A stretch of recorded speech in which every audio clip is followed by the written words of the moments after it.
ঈদুল আজহার আর মাত্র একদিন বাকি, তবে শেষ সময়েও জমেনি যশোরের দাঁছড়ি ও বটিচাপাতির বাজার। অলস সময় কাটাচ্ছেন ব্যবসায়ীরা, অথচ বছরের এই সময়টাকেই এসব পণ্যের জন্য মনে করা হয় ভরা মৌসুম। শনিবার শহরের লোহাপট্টি, বড়বাজার, হাটচুনি সহ বিভিন্ন জায়গা ঘুরে দেখা যায় দাঁত, ছুরি, চাকু, চাপাতি সহ পশু কোরবানি ও গোস্ত কাটার নানা সরঞ্জাম বিক্রি করছেন কামাররা। পাশাপাশি শান দেওয়া হচ্ছে নতুন ও পুরনো পণ্যে। তবে বিক্রেতাদের দাবি, গত বছরের তুলনায় এবছর বেচা বিক্রি অনেকটা কম। এসব পণ্য প্রস্তুতের প্রধান কাঁচামাল কয়লার সংকট দেখা দেয়ায় বেড়েছে লোহার দাম। চাহিদা অনুযায়ী কাঁচামাল না পাওয়ায় উৎপাদন ব্যাহত হচ্ছে বলেও দাবি তাদের। লোহা তো এখন মনে করেন যে বেচা কেনার সিজন, কিন্তু আশানুরূপ বেচা কেনা হচ্ছে না, অনেক কম। নতুন কোরবানি দেওয়ার লোক বাড়লে আমাদের বেচা কেনাটা বাড়ে, কিন্তু সেই হিসেবে দেশের অবস্থান অনুযায়ী বেচা কেনা তেমন নাই, কম, অনেক কম। কম, খুব কম।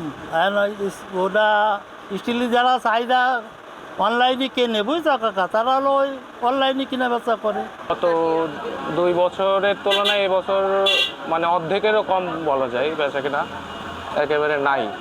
যে চাপড় গত বছর আমরা বেচছি 500-550 টাকা কেজি, সেই চাপড় এখন 700-800 টাকা হয়ে গেছে।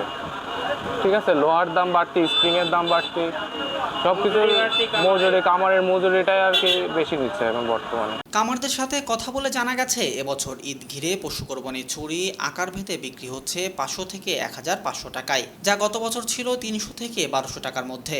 পশুর চামড়া ছাড়ানোর কাজে ব্যবহৃত ছুরি এক একটি আকার ভেদে বিক্রি হচ্ছে 200 থেকে 250 টাকায়। গত বছর এগুলোর দাম ছিল 100 থেকে 150 টাকা। অন্য চাকু আকার ভেদে 200 থেকে 350 টাকায় বিক্রি হচ্ছে, যা আগে ছিল 150 থেকে 200 টাকায়। Raihan Siddique, voice of tiger.